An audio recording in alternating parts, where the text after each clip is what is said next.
நண்பன் ஒரு வேளை சோறு போடுவான், இவன் நண்பனுக்கு ஒரு வேளை சோறு போடுவான். இது 2, 3 நாள் ஷூட்டிங்கே இல்லைன்னா நண்பன் பட்டினி கிடப்பான், இவன்ட்ட இருக்கிற காசுக்கு ஷேர் பண்ணிக்குவான். இதெல்லாம் அப்போ அவனுக்கு ஒரு தொகை தேவை தானே. ஆமா. அது நியாயமான இப்போ நான் அன்னைக்கு கேட்டது வந்து என்னன்னா, உண்மையிலேயே நான் ஷார்ட் ஃபிலிமில் ரூ. 5000 கொடுத்துருந்தேன். அதுக்கும் என்னுடைய மகன் இளன் தான் காரணம். ரூ. 200 ரூ. 250 சம்பளம் தான் கொடுப்பாங்க டிவி சீரியலுக்கெல்லாம். நான் ஆனந்தம், மெட்டிவலி, கோகுலம் இதில் நடிச்சிருக்கேன். பழைய இதில் நடிச்சிருக்கேன். ரூ. 300 ரூ. 250 நடிச்சிருக்கேன் நான். சத்யராஜ் சார் நாசர் காம்பினேஷனுங்கிற பெரிய லெவலு. நான் புதுசு இப்போ தான் வந்திருக்கேன். நான் ஸ்டில் ஃபோட்டோகிராஃபர். என்னை நடிகனாகவே இன்னும் ஏற்றுக்குவாங்களான்னு தெரியல. என்னைக்கு அவ்வளோ பெரிய இதை என்னை நம்பி கொடுக்குறீங்களேன்னாரு. அட்லீஸ்ட் சார் நீங்கள் பண்ணுவீங்கண்ணே, எனக்கு நம்பிக்கை இருக்குண்ணே, நீங்கள் பண்ணி இப்படி தான் பேசுவார். ஆக்சுவலி பார்த்துருந்தேன். இந்த பக்கம் சத்யராஜ், அந்த பக்கம் நயன்தாரா மேடம்னே, 2 பேரும் பெரிய ஜாம்பவான்னே, நீங்கள் சொதப்பிடக்கூடாதுன்னு அப்படின்னா கொஞ்சம் பயத்தை உருவாக்குனாங்க. எனக்குள்ளே என்னென்னா சிவாஜி கணேசன் சார் கூட நடித்தாலும் சரி, எம்ஜிஆர் கூட நடித்தாலும் சரி, நான் பயப்பட மாட்டேன். நீங்கள் ஷார்ட் ஃபிலிம் பண்ணாலே எனக்கு 5000 ரூபாய் பேமெண்ட் தராங்க, ஆனால் நீங்கள் 3000 ரூபாய் பேமெண்ட்டுக்கு என்ன நடிக்க சொல்கிறீங்களே அப்படி சொல்லிட்டு. இது வந்து ஆக்சுவலி எந்த விஷயத்தை குறிக்குது அப்படின்ட்டு பார்த்தீங்கன்னா, நிஜமாலே வந்து ஒரு எப்படி சொல்கிறது, ரொம்ப திறமைசாலியான ஒரு நடிகனை வந்து கண்டிப்பா வந்து இப்போ சினிமால இருக்க நிறைய பேர் வந்து கம்மியா இவ்வளவுதான் தர முடியும், அது முடிஞ்ச ஆப்பர்ச்சுனிட்டிக்காக பண்றவங்களும் இருக்காங்க. லைக் நடிக்கிறேன் அப்படின்ற ஓகே, எனக்கு ஒரு அட்லீஸ்ட் எனக்கு ஒரு வாய்ப்பு கிடைக்குது அப்படின்றதுனால நான் அதை பண்றேன் அப்படின்றத தாண்டி கம்மி காசுக்கு வேலை செய்ய வைக்கிறாங்க அப்படின்ற ஒரு விஷயம் வந்து எனக்கு அதை பார்க்கும்போது தோணுச்சு. நீங்க என்னவா பாக்குறீங்க சார்? இது தவறுதான். ஏன்னா தாயும் மகனும்னா வாயு மயிறு வேலைன்னு சொல்லுவாங்க இல்லையா. அவரவங்களுக்கு ஒரு குடும்பம் இருக்குது, உழைப்பு இருக்குது. இன்னும் பேச்சுலராக இருக்கிற இந்த மாதிரி கேமராமேன்கள் வீடு வாடகை இல்லாமல் நண்பர்கள் ரூமில் தங்கியிருப்பாங்க. நண்பன் ஒரு வேளை சோறு போடுவான், இவன் நண்பனுக்கு ஒரு வேளை சோறு போடுவான். இது 2, 3 நாள் ஷூட்டிங்கே இல்லைன்னா நண்பன் பட்டினி கிடப்பான், இவன்ட்ட இருக்கிற காசுக்கு ஷேர் பண்ணிக்குவான். இதெல்லாம் அப்போ அவனுக்கு ஒரு தொகை தேவை தானே. அது நியாயமான இப்போ நான் அன்னைக்கு கேட்டது வந்து என்னன்னா, உண்மையிலேயே நான் ஷார்ட் ஃபிலிமில் ரூ. 5000 கொடுத்துருந்தேன். அதுக்கும் என்னுடைய மகன் இளன் தான் காரணம். நான் ஷார்ட் ஃபிலிம்லாம் எனக்கு விளங்காது. ஷார்ட் ஃபிலிம் என்ன, குறும்படத்தில் என்ன நடிக்க போகிறோம், நான் சினிமாவிலேயே என்னோட நோக்கம் இருந்துச்சு இல்லையா. இளன் தான் சொன்னார், இனிமேல் எதிர்காலம் தான் ஷார்ட் ஃபிலிம் மூலியமாக தான் மாறப்போகுதுப்பா, நீங்கள் போய் குறும்படம் நடிங்கன்னு சொல்லி என்னை அனுப்பும்போது நான் மறுத்தேன். அப்போ வந்து இல்லைப்பா நீங்கள் போய் நடிங்கன்னு சொல்லி அவர் சொல்லி தான் நான் இப்போ நடிக்க போனேன். ஃபஸ்ட்டு குறும்படத்துக்கு நடிக்க போனேன். ரூ. 200 ரூ. 250 சம்பளம் தான் கொடுப்பாங்க டிவி சீரியலுக்கெல்லாம். நான் ஆனந்தம், மெட்டிவலி, கோகுலம் இதில் நடிச்சிருக்கேன். பழைய இதில் நடிச்சிருக்கேன். ரூ. 300 ரூ. 250 நடிச்சிருக்கேன் நான். அப்போ அப்படி நடிச்சுக்கிட்டு இருந்தவனுக்கு இந்த மாதிரி சினிமா மாதிரி ஒரு ஷார்ட் ஃபிலிம் கிடைக்குது அப்படின்னா நான் மறுக்கிறதுக்காக என்ன சொன்னேன், நான் 2-3000 ரூபா சம்பளம் கேட்பேன், எனக்கு எவன் கொடுப்பான் அப்படின்னு சொன்னேன்.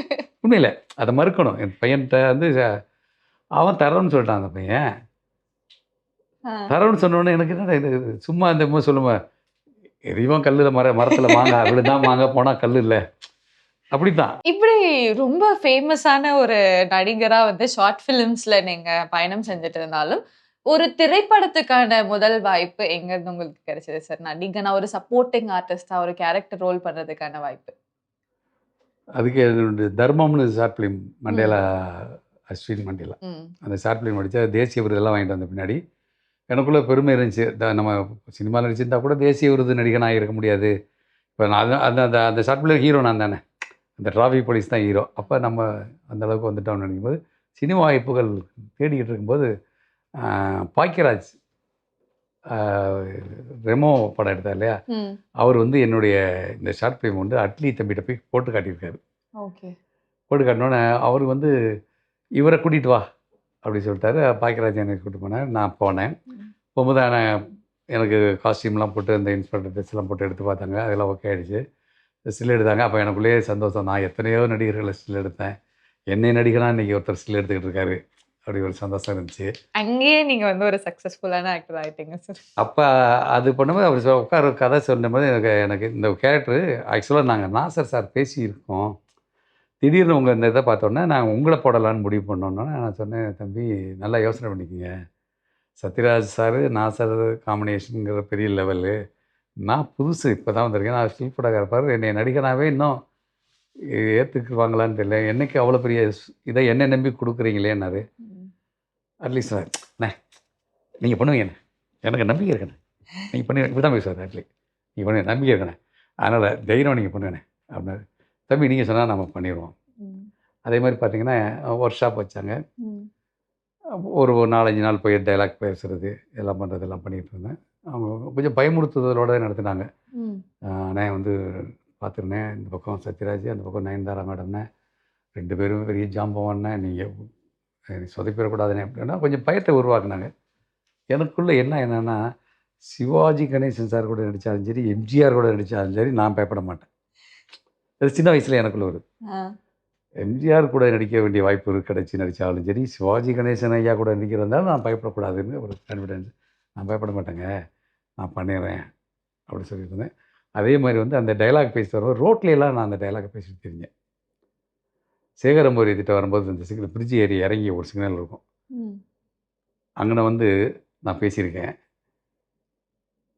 சூர்யானா வந்துடுவானான்னு நயன்தாரா டைலாக்கு, சத்யராஜ் என்கிட்ட பேசுகிற டைலாக்கு, இந்த முத்துராமலிங்கம் இன்ஸ்பெக்டருக்கு, இதை 3யும் வண்டியில் இருந்துக்கிட்டே 3 கேரக்டர் நான் பேசும்போது பக்கத்தில் இருக்கவே என்ன நினைப்பான், சவுண்டா பேசிகிட்டு இருக்கேன், டக்குன்னு பக்கத்தில் இருக்க யாரோ நம்மளை பார்க்குற மாதிரி நிச்சயமாக ஒரு உணர்வு வரும். நம்ம ஒருத்தர் யாரோ பார்த்த உடனே எல்லோரும் இப்படி பார்த்துக்கிட்டு இருக்காங்க, எல்லாருமே சிக்னல் பார்க்குறாங்க. உடனே ஒரு வெக்கம் வந்துருச்சு, இப்படி புரிஞ்சுக்கிட்டு பேசாமல் போயிட்டேன். ஆனால் அந்த சிக்னல் தாண்டவன திரும்பி மறுபடி பேசிட்டு தான் போய் வீட்டு வரைக்கும். அப்படி போனால் எனக்கு ஆங்கிலம் தெரியாது. மேனிஃபெக்ஸ்டோ அப்படின்னு அதில் ஒரு டைலாக் இருக்கும்.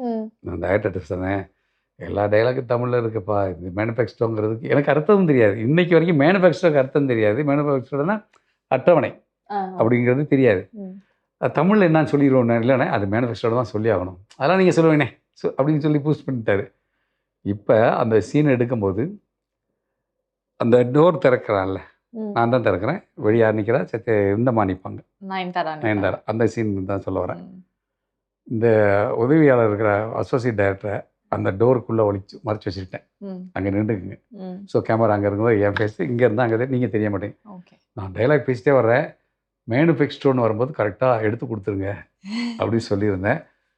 ஆனால் அவர் எடுத்து கொடுக்க வேண்டிய வேலையே இல்லாமல் நானே பேசிட்டேன் அந்த வேகத்தில். மேனுஃபேக்சரர்ஸ் அங்கே வந்து அந்த வெறித்தனமாக பேசிட்டோம், அதில் முடிச்சிட்டோம். வந்து சம்பளத்தில் வரும்போது தான் நான் இப்போ என்ன எதிர்பார்த்துட்டு இருக்கேன்னா, சினிமாவில் நிறைய சம்பளம் கொடுப்பாங்கன்னு நினச்சிட்டு இருக்கேன். ஷார்ட் ஃபிலிமே 5000 கொடுப்பான், சத்யராஜ் நயன்தாரா கூட நடிக்கணும், நிறையா கொடுப்பாங்க அப்படி நினச்சி போனால் ஒரு 3000 ரூபா கொடுத்தாங்களா. உடனே போய் மேனேஜர்கிட்ட வந்து இருங்கண்ணே போய்ட்டு அட்லி தம்பி ஷார்ட் ஃபிலிம்லேயே 5000 கொடுக்குறாங்களே, நீங்கள் 3000 கொடுக்கலாம், சரிண்ணே ஒரு 500 சேர்த்து வாங்கிட்டு போங்கண்ணேன்ட்டார். அவர் அவ்வளோதான் பாஸ் பண்ண முடிஞ்சது இல்லையா. இங்கே வந்து இன்னும் கொடுத்தா. ஆனால் அந்த மேனேஜர் அந்த வவுச்சர் கையெழுத்து போடும்போது சொன்னார், பாண்டியண்ணே இன்றைக்கி இந்த 3500 ரூபாய்க்கு நீங்கள் வந்து ஃபீல் பண்ணுறீங்க இல்லையா, இந்த படம் ரிலீஸ் முன்னாடி ஒரு சைவரை சேர்த்துட்டு வாங்குவீங்க போனார். அது நடந்தது. அதனால் இப்போ நீங்கள் சொன்ன மாதிரி அவங்க எல்லாருக்குமே வந்து ஃபேஷன் சொல்கிறாங்களே, நான் நடித்தாலே போதும் எனக்கு காசு தேவையில்லைங்கிறவங்க வந்து தன் வயிறு நிரம்பியவர்கள். பசியில் இருக்க அப்படி சொல்லவே மாட்டான். அவங்க நடிகராக இருக்க முடியாது. சும்மா ஒரு ரோட்டில் ஒரு தொழிலதிபர் இருக்கார், இப்போ நம்ம தொழிலதிபர் இருக்கார், இவர் இந்த ஓனர் நடிக்கிறாருன்னா நடிப்பு ஆர்வம் இல்லைன்னா அவர் நடிக்க முடியாது. ஆர்வம் தான் நடிக்கணும். எவ்வளோதான் கோடீஸ்வரங்களோ அவங்களாம் சினிமாவில் வர முடியுதா? முடியாது. அதனால் இது பசித்தவன் தான் சாப்பிடுவான்.